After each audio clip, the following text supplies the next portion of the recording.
In the last video, start with the end in mind. Why should you need a vision? It tells you how important to have a vision in life so you know the direction in your life journey. Otherwise, you can easily get lost and wanders in desert and reach nowhere. Today, let's discuss Step 2. Recognize your signature gift by looking inside and knowing yourself. The 5 series of Find Your Signature Vision. This is a self-exploring process that most people usually ignore. Because people are easily distracted by the noise from the world, caught up in the busyness of life and lost in the crowd. People can easily follow others blindly and have no time to look in the mirror and understand themselves deeper and recognize their unique design and their deepest longings. Life always has its own unrevealed mysteries, no matter how wise or knowledgeable we become. There are mysteries that are never fully exposed to us in our lifetime. The mystery evokes our curiosity to explore the unknown and drives us to solve life's puzzles. When we are kids, we usually have a stronger sense of curiosity because we have less knowledge. That is the primary reason we long to grow up. When we lose our curiosity, we lose this driving force and thus the desire to grow. Being curiosity to our unique design helps us to find the wonders in us that God made. Just like Psalmist, King David in the Bible, said, "I praise you because I am fearfully and wonderfully made. Your works are wonderful, I know that full well." Psalm 139-14. Our Bible study group once organized an autumn outing to Duke Farm and we enjoyed the nature's beauty. There I saw the most beautiful and colorful orchids in my life.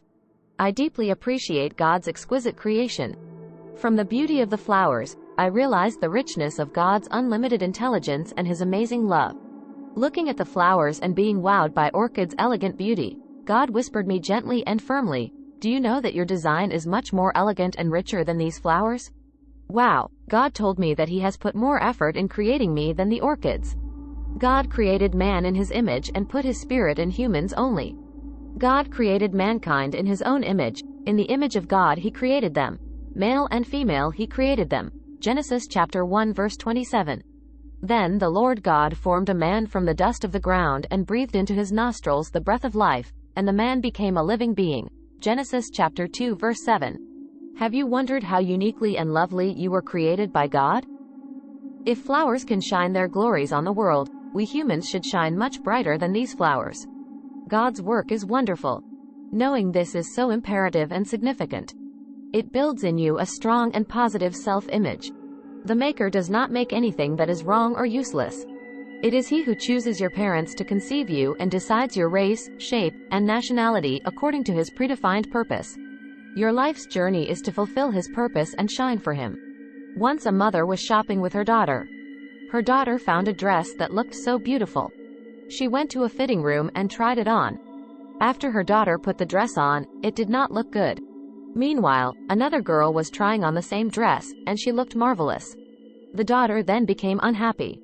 With anger she said to her mom, "Let's go." After they left, the mom asked, "Why are you suddenly upset?" "That girl made me look bad," the daughter replied. "The girl did not make you look bad. You made yourself look bad. You want her life instead of your own. The dress does not fit you well. It does not mean that other dresses do not fit you well. It does not mean that you are not beautiful," the mother explained. God planted our lives with a specific purpose in mind, so we are all beautiful in His eyes and in a unique way. We have to learn to see our life from His perspective instead of comparing ourselves with others. Otherwise, we will miss the point and live a life lacking purpose and hope by forsaking our life in exchange for a superficial fit. Then our vision is blurred in the dust and our hope drifts away in the wind. We feel confused. We live a life that is hopeless and meaningless. If your life is ordained greatness from God, no matter how impossible or weird it may seem from the world's perspective, your life can still spark from its own unique splendor. To understand your unique design and gift, you need constantly to look inside and know yourself.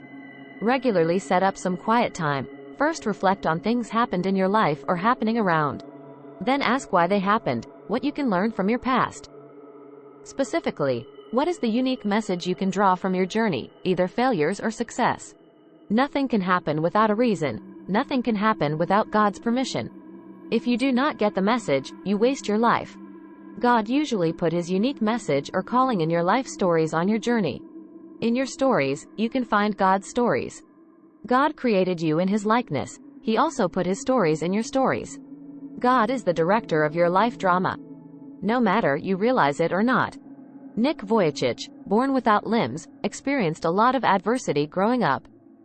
He was bullied at school and at one point lost his self-esteem and desire to live. He questioned what the point of living and he wanted to commit suicide at age 8 but failed. A pivoting moment for him came when he reflected on his struggles, what happened and happening around his life. He remembered his mother showed him another baby was also struggling with a severe disability. A holy call came through and woke him up from his despair. He realized God wanted him be a role model to children with disabilities, lift up others, use his life to kindle the fire of hope in others. He decided to motivate them to progress in life despite their circumstances. Since then, his attitude changed and he became grateful and he embraced his originality with boldness and gained a brand new perspective on his condition. Ever since that day, joy like the mild sunshine on a spring day gently and warmly trickled into the moments of his life. His life started to be full of laughter. Later, he became a famous motivational speaker. Nick's life inspired and motivated millions of people with all kinds of struggles and from all walks of life, including myself. Second, at your quiet time, listen to your deepest inner voice. What are your deepest longings? What makes you excited? What makes you forget time? What makes you feel fulfilled and have a peace of mind? What makes you easily bored or frustrated?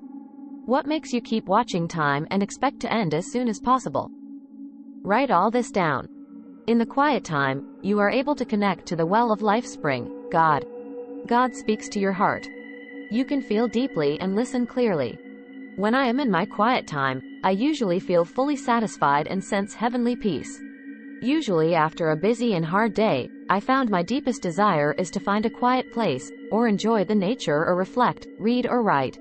I love reading, especially the books for self-development, so I have many this kind of books in my book library.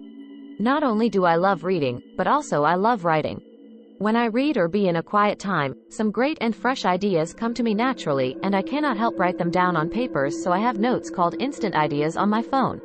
When I read or write, I forget time without feeling bored or tired.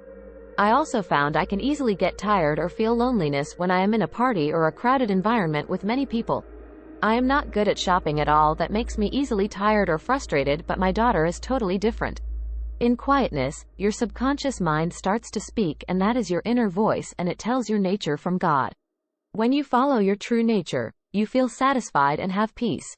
You refresh yourself with flowing energy, and you find your deepest longings and your unique gifts. You feel life's meaning and purpose. You are free of chaos and stress. Once you know your unique gifts, you gain inner confidence. You live life with deep insight about whom you are and what you are supposed to do.